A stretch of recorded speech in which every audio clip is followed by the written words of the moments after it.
Welcome back. So in this video, I'm going to be trying to predict the exact finishing position for all of the 14 full-time drivers with the World of Outlaws NOS Energy Drink Sprint Car Series for 2025.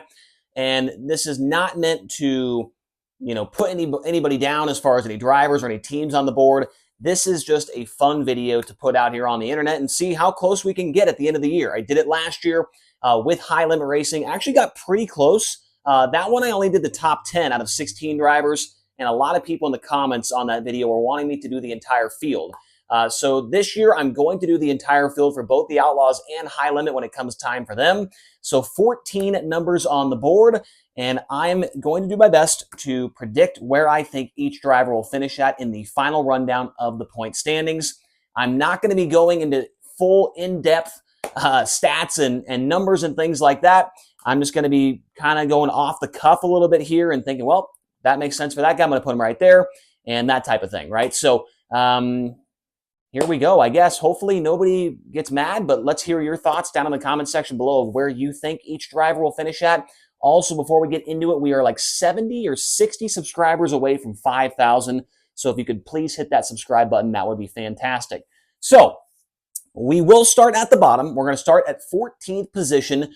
The driver who I think is going to finish in 14th position this year with the World of Outlaws in the final rundown of the point standings. I mean, it kind of has to be, right? It kind of has to be. Zack Hampton.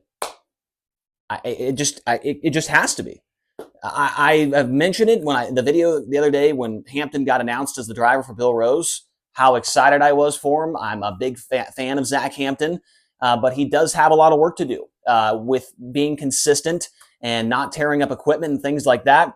And I think it's going to be a hell of a learning curve this year for Zack Hampton to try and accomplish all of those things with a brand new team, running the most races he's ever ran in his entire career. Zack Hampton, in my opinion, going to finish 14th. And like I said at the top of this video, no slight to anybody on this board, just my opinion of where I think they're going to finish at, and I hope they all prove me wrong. I hope Zack Hampton runs third in the points, right? But I'm going to try and keep it a little bit realistic here. So Zack Hampton at 14 for me on this rundown. Now, moving up to the 13th position in the overall point standings this year, and I'm going to go with Chris Windham. So Chris Windham at 13th in points for me. It's going to be not a huge jump for Windham. He's ran full-time with High Limit last year. He ran full-time with USAC and the Midgets, the Silver Crown, the Sprint Car as well. He's done a lot of traveling, but he is going to also be in a new car, a new team. This will be his fourth different team in 4 years in wing sprint car racing. Maybe it's 5. I can't remember off the top of my head right now. But Windham has definitely done a lot of shuffling when it comes to car owners and different teams and whatnot. And so it's going to take a little bit of time, I think, for this team to gel together. Chris Windham and Jason Sides don't particularly seem like two guys that you would think would be paired up to run across the country for 84, 86 races. But we'll see how they go. Landon Crawley last year did show some speed in this car, especially in qualifying. They did have a couple of good runs here and there.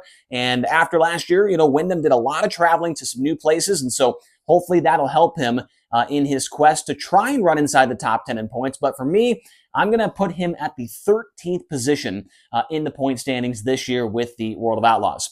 Now, moving up to number 12 on my list, and that's 2 rookies in a row right there, right? That's 2 rookie drivers. I'm going to make it 3 in a row right here. I'm going to go with Skyler G. At number 12, he's going to finish 12th in points, in my opinion.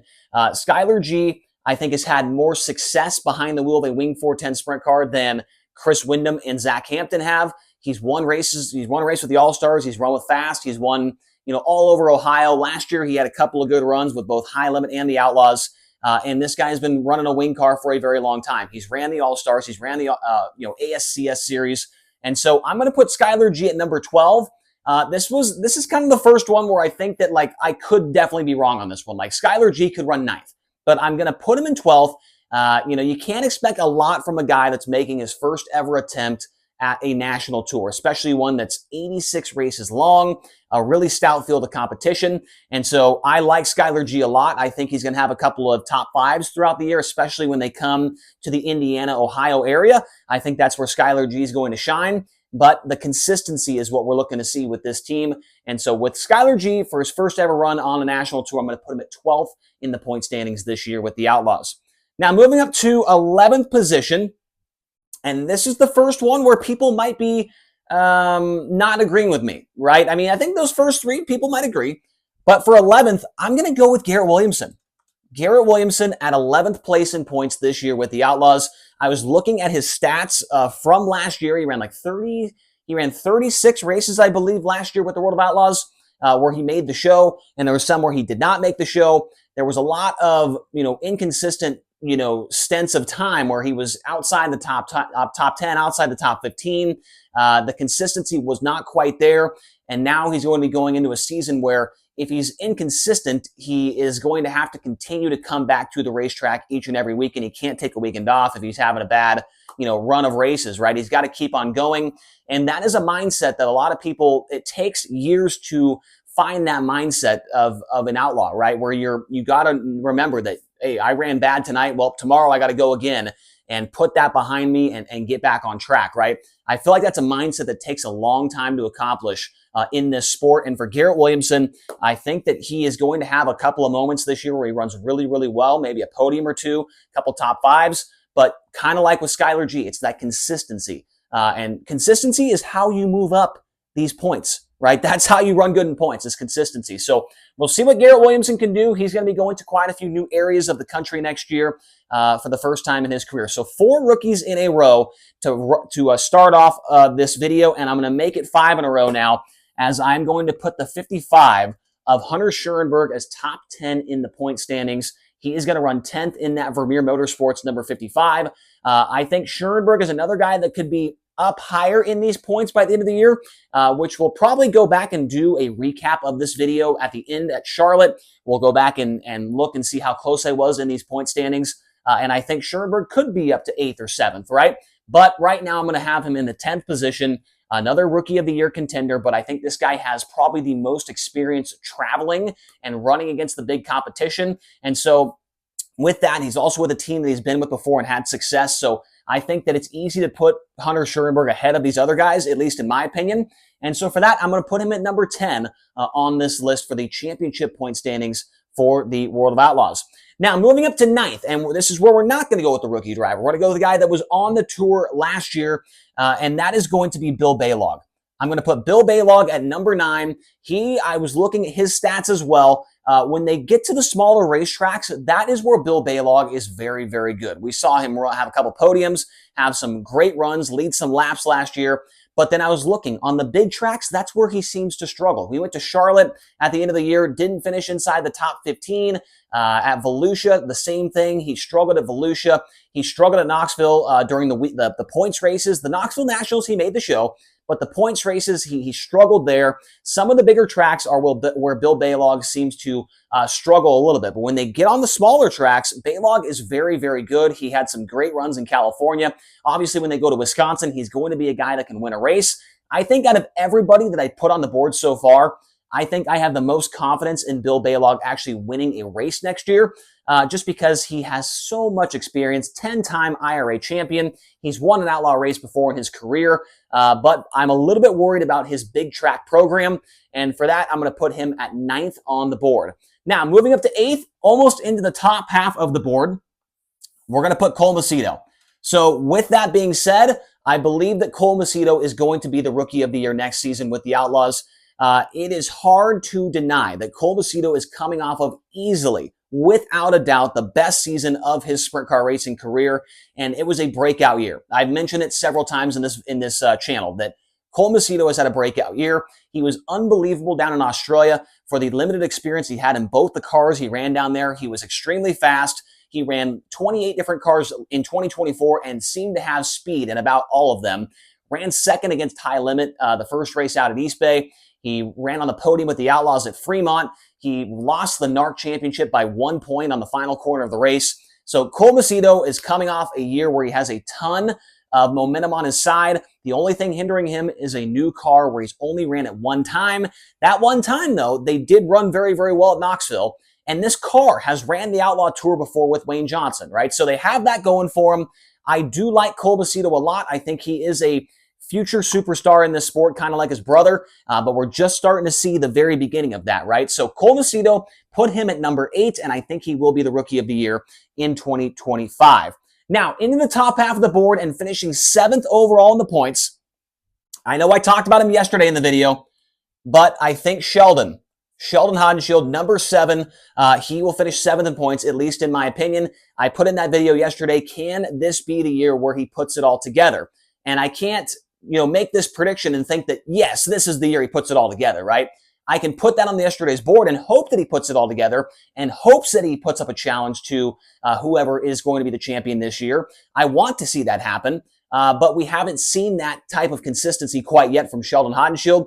There's no doubt he's going to win 8, 9, 10 races next year, but how will he clean up those DNFs? That's the main thing, and that's what DNFs, a lot like consistency, is how you move up these rankings in points. And for Sheldon, that has been something that he's struggled with his entire career, but we will see if this year is different for him. But for right now, I'm going to put Sheldon at number 7 on this list. Like I said, he's going to get a ton of wins, probably going to win a crown jewel race or a $100,000 to win race. I would not be surprised to see that at all. But I'm going to put him at number 7. Like I said, let me know your thoughts down in the comment section below on that.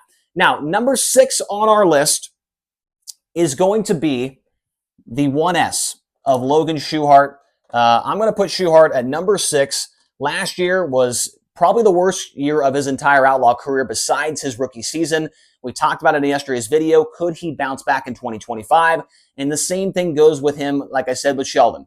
I cannot make this video and, pretend like he's going to make it happen and try and, predict the future. But I think coming off of that season, his confidence might not be the highest that it's ever been. Much like Sheldon, Shuhart's had some issues with consistency in the past and having mechanical issues and crashing out of races and things like that. We have seen him, though, go on some very consistent runs in the past. He was 2nd in points in 2020.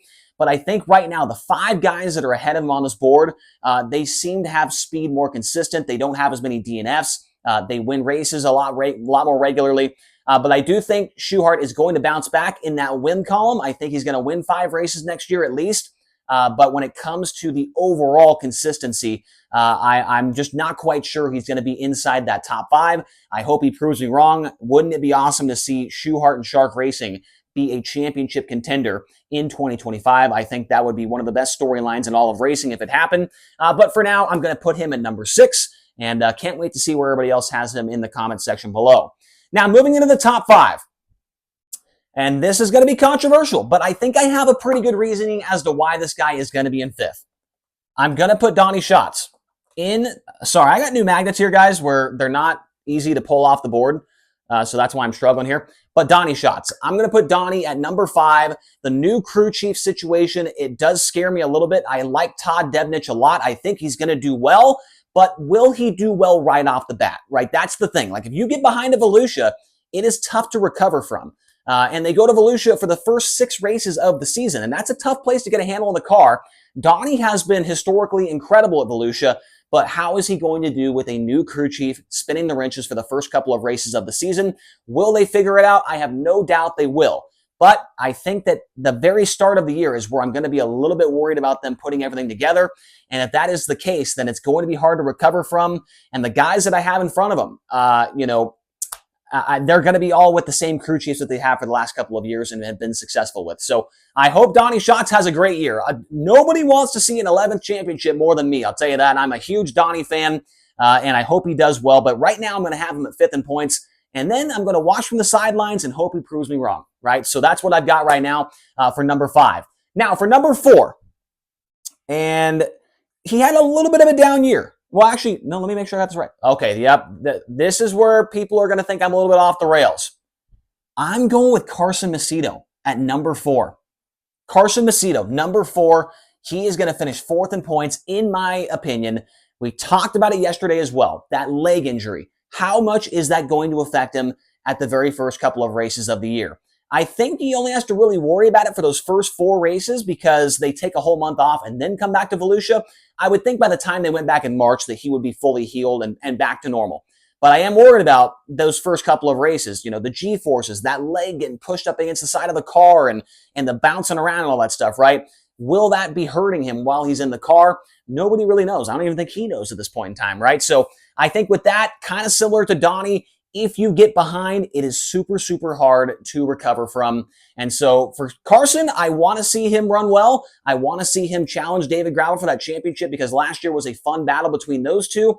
Came down to less than 100 points at Charlotte. But for Carson, I'm going to put him at number 4 just because of the leg injury. If he didn't have that, he'd probably be at number 1 or number 2. But just for that, I'm going to put him at number 4. And then, like I said, hopefully he proves me wrong and runs well for the rest of the season. Now, for number 3 on the list, and I'm thinking it's going to be a little bit of a bounce back year for him. Last year was not bad by any means for Giovanni Scelzi, but it was not what they were hoping for. You know, he was down the order a little bit in the points, didn't have too many wins, but Gio is one of the most consistent drivers on the Outlaw Tour, in my opinion. Not very many DNFs at all, not many part failures. And, you know, he's good on big tracks, small tracks. He's good all across the country. And I think the junior year on the World of Outlaws Tour is going to be a good one for Gio. And I think that he finishes up there inside the top 3 in the point standings. I like this team. I like this driver. And I think that if things go well at, at the very beginning of the year and they don't have any wrecks for the first half of the season and don't finish, 15th or worse a bunch of times, I think Gio could certainly be a guy that is contending for a championship this year with the Outlaws. His brother Dominic has said the same thing, that Gio is a future World of Outlaws champion. In my opinion, it doesn't happen in 2025, but I think he gets very, very close this year and finishes up in 3rd in points. And I'm saying when 3rd in points, he's less than 100 when they get to Charlotte. So it's at least a close battle between himself and these next 2 guys, which you can see on the board. All we have left are David Gravel and Buddy Kofoid. So a lot of people in yesterday's video said that Buddy is going to be the champion. No doubt about it. The streak, or not, it wouldn't be a streak. It's a one and done for David Gravel. He does not go back to back. Everybody thinks that Buddy Kofoid is going to be the guy to kind of be an upset champion, right? I mean, if anybody wins the championship besides David or Donnie, I would say it's a relatively upset of a champion. Because it would be a new champion. And that's pretty rare in the World of Outlaws when you look in the grand scheme of that entire series and its history, right? So number 1 and number 2, this is tough. I went back and forth on this one quite a bit, and I'm going to disappoint a lot of people, but I'm going to put David Gravel. I'm going to put him at number 1. I think he's just too good right now. I just don't see how Buddy is going to be able to sustain the speed that they had at the end of the year. I think they're going to be very fast, don't get me wrong, but he had 6 or 7 DNFs. And a lot of people mentioned yesterday that it was because of the engine problems and things like that. And maybe they got those fixed up, and maybe they don't have as many DNFs. But to win a World of Outlaws championship, you can't really have any. You can have maybe 1, and that's pushing it. And Gravel, over the last couple of years, has figured out how to not DNF, how to finish races, how to take a 12th place car and run 8th. And that's something he's been very, very good at here recently. Buddy Kofoid going into his sophomore year, I think it's not going to be a sophomore slump. Usually we see that sophomore slump. I mean, we kind of saw it with Gio Savarese last year.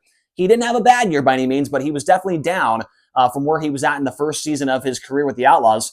I don't think we're going to see that with Buddy. I think that they've got a really good thing going on there with Roth Motorsports, but they've got to figure out the DNF issue, the mechanical problems. If they do, I think it's going to be a close battle between himself and David Gravel, which we saw what that could be like last year in the 2024 season. Those guys had a couple of run-ins, had some moments on the racetrack that were definitely pretty exciting and divisive between the fans, and hopefully we see a little bit more of that this year. But for me, David Gravel is going to go back-to-back. It is hard to deny what the history shows us with this series. When a guy wins a championship, more than likely he goes back-to-back, right? I mean, Jason Myers, Sammy Swindell, Steve Kinzer, Brad Sweet, Donnie Shotz. We've seen it so many times before where a guy wins one, more than likely he's going to win that next one the very next year.